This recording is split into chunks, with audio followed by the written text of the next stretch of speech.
well attended, nice weather, some more improvements. Every year they seem to take, suggestions from the year before and improve. What was your opinion of this year's soiree? I know you had big groups. Yeah, I mean, we did a great job. The city partnering with the committee did a great job. Caroline Gaddis from our place here at the city kind of chairs that, and the city in that partnership, we somewhat do the heavy lifting for them, but they do a great job. They had a lot of volunteers. I was worried about the weather, and it turned out to be great weather, a little overcast. I was worried about the Savannah Bananas, and I think that probably affected us a little Saturday, but I thought the Friday night concert was a good crowd. I like that space from last year and this year. I think the kids' events being free, I think my grandson enjoyed that, and so I saw a lot of people. So we walked around a lot both days. I would hope that, I think that from my conversations with even some of the restaurant owners, they had some of the best weeks, even though the crowds might have been smaller, but they had the same revenue streams that they had the year before. I mean, I think that decision last year to put tables and chairs out really helped the local restaurant owners, putting out the extra tables and chairs. So. I mean, it really did give people somewhere to sit and eat. It is a pretty good concept. I wish our people would probably don't want to hear me say that, but I would like to be able to do that more than once a year. Yeah, I agree. And the other thing, the old is affectionately known as Elephant Pen Park, has turned out to be a pretty good green space downtown. It really was widely used by the kids at the soiree. That was. It has a natural slope. Yeah. And I think the kids enjoyed playing on it. The events at the end, they gave them a chance to run down to some of the events. So it is, green spaces are very important. It's hard to take them away once you program them. So, but I think they all had a good time. And that's a nice green space downtown there. That nice big thing for downtown. It is. The other big news, I guess, and it's just in the work is starting now, is the repaving of Main Street. Yeah. So remind people what they're doing now to get ready for that. They're looking at water lines, and we've started up near Tribble, and we'll work our way all the way down to River Street. There's nothing more frustrating to local government is when you do repavement and you have to, something happens, a curb cut or some type of patch, and all of a sudden you got an imperfect surface. So we're making sure that the infrastructure underneath the city and the water lines are good. They'll work their way. I think they're the next block up, and they'll keep going south until they get to the end of it. And so the paving is going to be from Calhoun to Franklin. Am I right? I think it would be from Tribble, okay, where we paved North Main Commons to Greenville Street. So it's going to be from Tribble to River Street. Okay. Yep. And that, as soon as they get all the water and electrical, any lines, they'll start the actual paving part, right? Yeah, I think the goal is we want to get ready and have everything done before the fall, so we don't interrupt Christmas and Halloween and those festivities. Yeah. That's going to be nice having down Main Street paved after all these years. A smooth surface. Do you know if they're going to try to leave any of the trolley track or I'm not brick quite sure yet on that. I know we discovered those trolley tracks during our last resurface, probably more than a decade ago.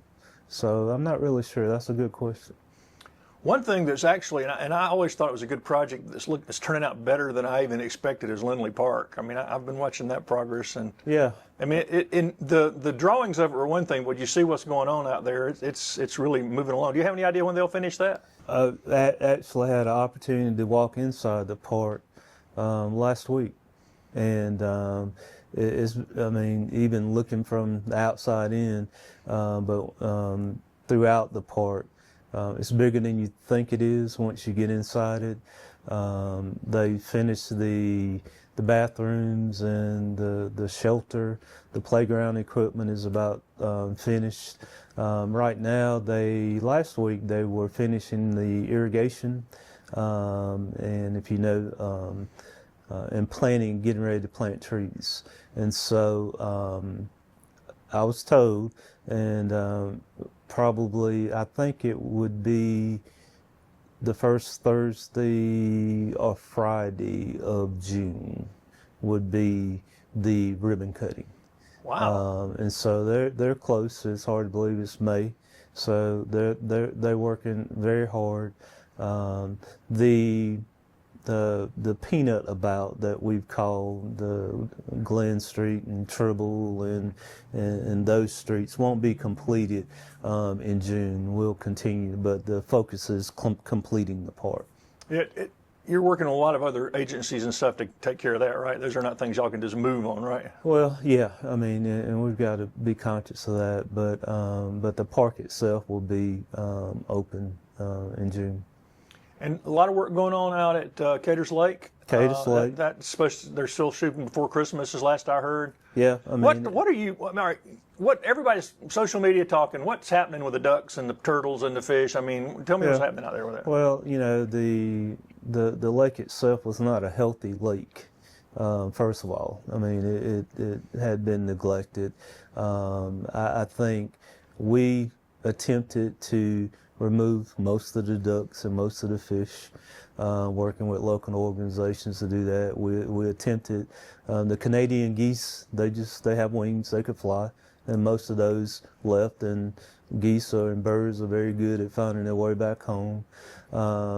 We again tried to get most of the ducks cornered so we can repopulate. But I think at the end of the day, you know, once the lake is dredged, we'll restock it and put wildlife. It'll be a healthier environment. There'll be habitats for the geese. That's for the first time too, right? Yeah, for the first time. And I was reading something here recently, maybe it was in the Anderson Observer, I think. Not the Anderson Observer. What's that other local newspaper? Electric City News. Electric City News, I'm Okay. sorry, yep. And Electric City News had, I enjoyed reading people's memories of Caters Lake, from ice skating to ducks and ducks chasing them. I think we talked about, and I'll talk about too, that Hiawatha Drive will be closed. It potentially could be a gateway, into the park. More parking. The DOT will put a traffic light at end of Malden and Greenville. We think that will slow traffic down on Greenville Street. There will be a covered bridge, would be one of the new feature points of it. And I think I was you probably observed too, when you have proms and weddings, people take pictures at Lindley Park and AU. I think that would be a place where people would take prom pictures and wedding pictures and anniversary pictures, I think. So I'm looking forward to it. It's a $5.8 million project. Paid for hospitality tax. Yes, and so I think it will be, at the end of the day, like most projects, once they're finished, I think people will appreciate. It's just like Lindley Park, some people have looked at it and it's hard to see the vision from a sketch or a drawing. So I think most people will enjoy it. Well, I think the improved safety out there is going to be a big deal. I think closing Hiawatha will be a safety issue too, and that red light. But unlike Lindley Park, which it was still fine as a park. I've watched over my years here, watched Caters Lake just kind of decline. Yeah. It really was to the point where it was pretty desperately in need of some kind of upfit and redo. And like you said, it dredged, and who knows what all they'll find dredging that pond out there. But it's been a favorite spot for people, in spite of the fact that it's just been kind of sitting there. Yeah, and so the refresh is going to be a good thing. A lot of new greenery and a lot of new greenery, landscaping and landscaping. better walking, pedestrian paths, paved paths, concrete paths, even Whitney Creek. I think the stream restoration of Whitney Creek is going to be really nice too, and especially as as the vegetation around it grows. I think over the years it will be a really nice feature for the park. It'll be a go-to park. I agree, and that was a learning experience for me. I had no idea there was a creek that had been lost there. What's next? I mean, those two big park projects, what'll be next when you get those completed? Well, we've got to think about that. We've almost checked off everything on our original recreation master plan, and so we've been talking about that. Selfishly, I think we could continue down our parts. Maybe I like the Watson Park space off of Bellevue. It probably needs some love too. I think Mr. Lindley was before his time, and his neighborhoods have a lot of pocket parks within those neighborhoods and the city maintains from grass cutting and leaves and so forth. We maintain those parks, but I do think it's an opportunity for our council and the public to kind of say, what's next. There's been it's just been sort of in the ether forever, but Darwin Wright Park, maybe converting that. And I know, I think you may have talked to Visit Anderson about maybe making that a kayak destination, the way Green Pond is a bass destination for fishing. Is that anywhere in the plans or been talked about at all? Well, it opens up soon. We had Hurricane Helene did some damage out there. We in the last phase, I say we're at the end of our master record, but recreation master plan. But even the plan before that had some renderings of what the park could be. So, I mean, all those are on the table. A lot of potential out there, though. A lot of potential. And kayak fishing is growing more rapidly than bass fishing, apparently. I mean, than Bassmaster kind of fishing. Yeah. So, very interesting. Y'all are working on the budget now. What are some of the big challenges for the budget this year? Big challenges for the budget. I would say the good thing is that we live in a part of the country where people are moving here. And so we don't have wild swings in revenue. So I would say probably we had a retreat a couple of months ago where we have traditionally kind of said, okay, what's next? I think, one of the things that we finally are at the end of our comprehensive plan. And that's a blueprint of getting some things in place. I'm excited sometimes to see. I was looking at development coming down Clemson Boulevard, where Biscuitville is coming to play. There's a new restaurant going in the old Denny's. You look at those spots, and part of it has to do with our new sign ordinance. Part of it has to do with our beautification, our landscaping and trees. I think that's made a big difference on Clemson Boulevard with the no more pole signs and monument signs. The First Citizens building right there on Main Street is a good example of how things can look. So kind of excited about that. We continue to benefit from our hospitality tax, which we talked about recreation, and that's those monies are the 2% that we pay for prepared food and beverages. Very narrow revenue streams on how you can spend that money. You can't spend it on pavement, and so we continue to benefit for having that. But it's always our biggest expense, like most organizations, would be our employees, our team members, and just making sure that we continue to keep them have the right amount of equipment. We keep buying. We bought 3 buses, and we need to buy more fire Yeah, and those are going to the trolley, like the nice trolley. I saw Trolley like- renderings of them. They look really nice. fire trucks. I mean, we bought land to. Took forever to get those fire trucks, didn't it? Yeah. I mean, they once you say you want them, it's a lead time of 18 to 24 months until you get them, like fire trucks and everything. And so just continue. I mean, we've got to make sure that we stay true to safety, whether that's fire, police, and public works. I mean, And new fire stations in the works. Like Yeah. people have forgotten about that. Is it Yeah. Station 4? Is that right? be Station 4.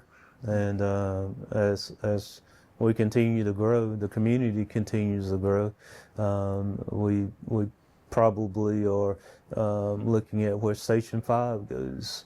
So there's a lot of growth, subdivisions on the Belton Highway, on Chocolate Ferry, and so that puts more pressure on police, fire, and public works. And I'm gonna get back to the comprehensive plan in a minute. Last city council last night, y'all approved the annexation of that parcel on the Parkway. One thing that I wasn't clear on, and the developer got away before I could speak to her. These are the same people who did the Ashton Point apartments, right? This Yeah. Presswick. Are they going to put? Is it going to be general apartments or senior apartments? I've read different things. Do we know yet? Well, it will be senior apartments. And I say, Ashton Point is, for those that don't, those are 400 or some odd units on Salem Church Road. They pre-lease them. We went to the grand opening. All 100% of them completed. They're in. The rents are based on income.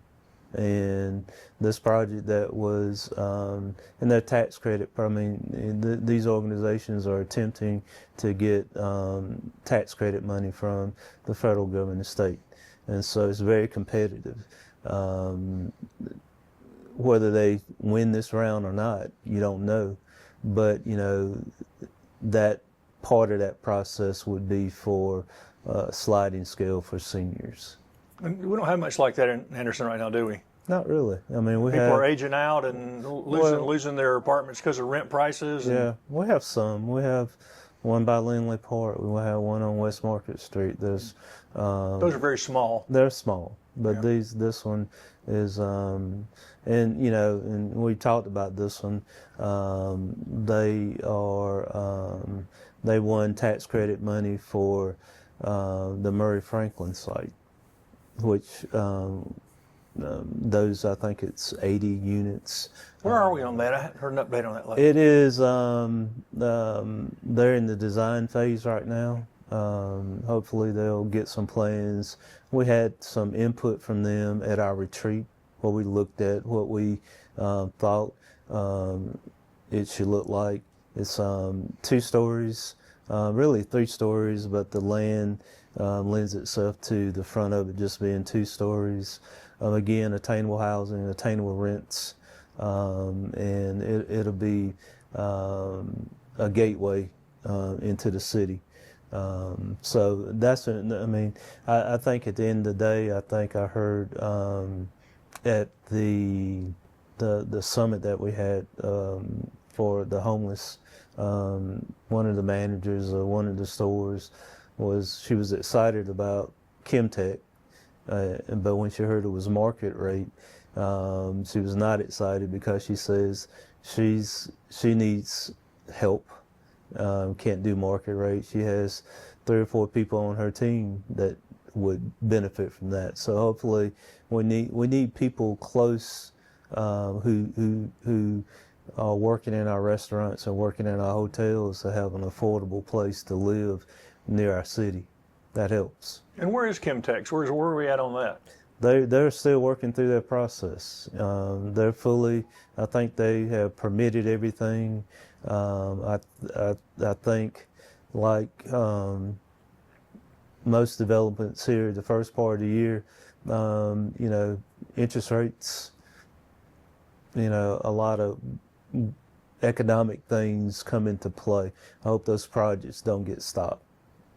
And that really, we've talked about this before, that's the natural way for downtown to grow, really, that direct, because if you got Chemtex and the counties working on the Equinox, if those whole areas got developed, that would be a huge... It would be. It's filling in some places that need to, I mean, our history would be textiles, and to be able to go into those sites and really bring back housing would be very important for our community.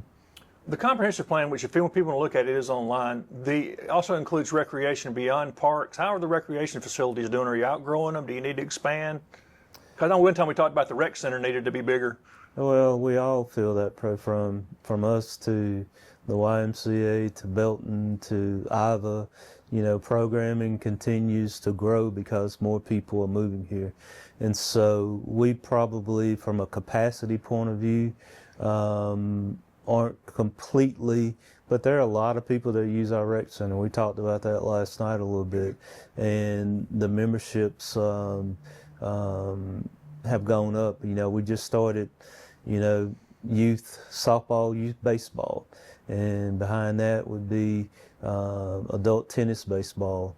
And so that keeps going, and those programs we see from our partners at the Y continue to grow. And so we continue to not have enough ball fields and places for our youth to I coach, help my son coach his T-ball team. And when you have 4 or 5 year olds starting games at 6:45 on a school night, that tends to interrupt, you know, life for parents. So, but we need to grow. Things are good. Our fields are great.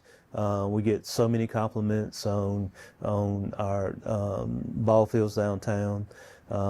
We have, I think, a lot of adults in our mature adults who are taking our classes, and it's affordable.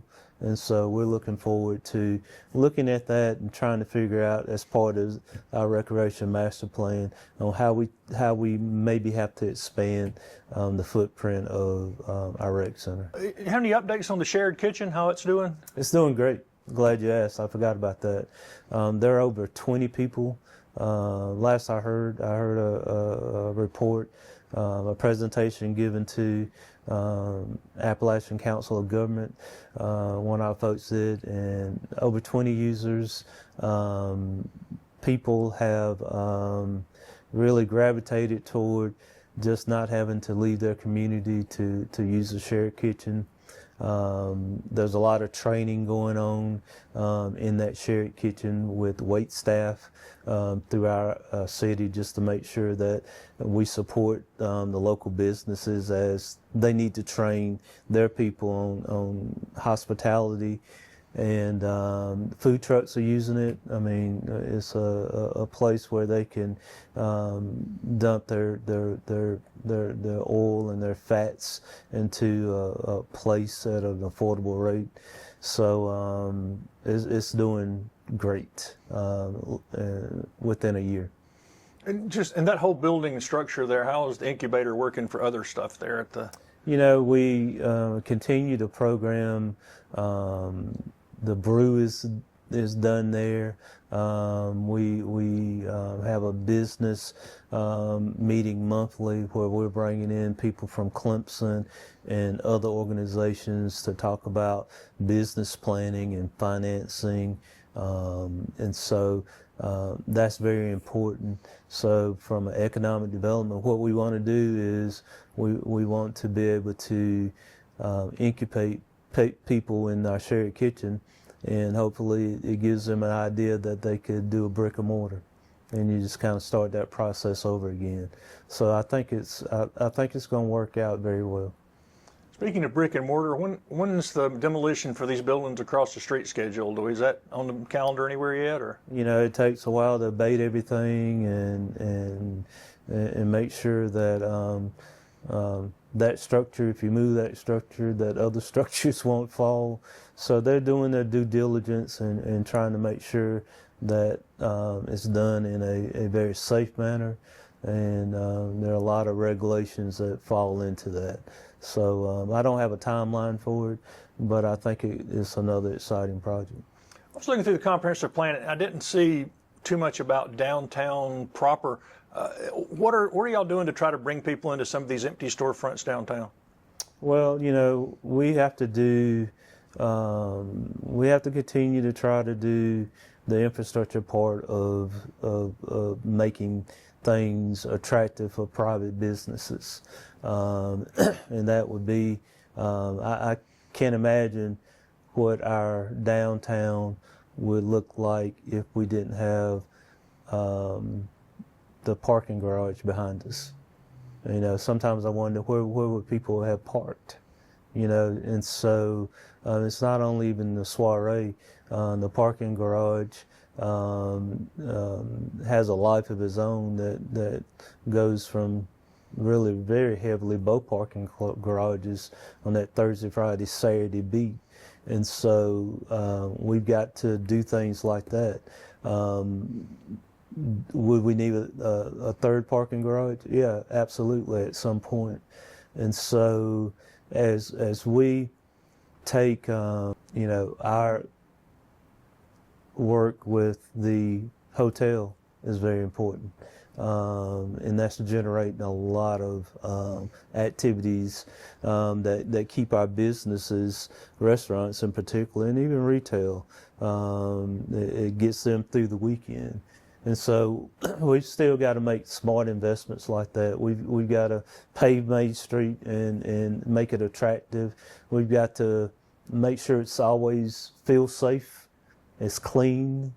Our beautification guys do a great job of maintaining flower beds and grass, and they're out here every morning getting up trash, making sure it's pleasing. So that's part of our job. The lighting looks good too, leaving that lighting up. That whoever decided to leave that, yeah. People find you. Yeah. I mean, if I would say that Cyber Solutions, just moving down here. You ask Cyber Solution, why'd you move down here? They wanted to be downtown. They wanted their people to be downtown. And so... but I guess you're targeting more retail and things that are going to bring people to eat and shop and stuff too, though, right? Well, yeah. I mean, that would always... And residential. I mean, residential helps, Is it still full? I mean, it's still... Still full. Yep. Still full.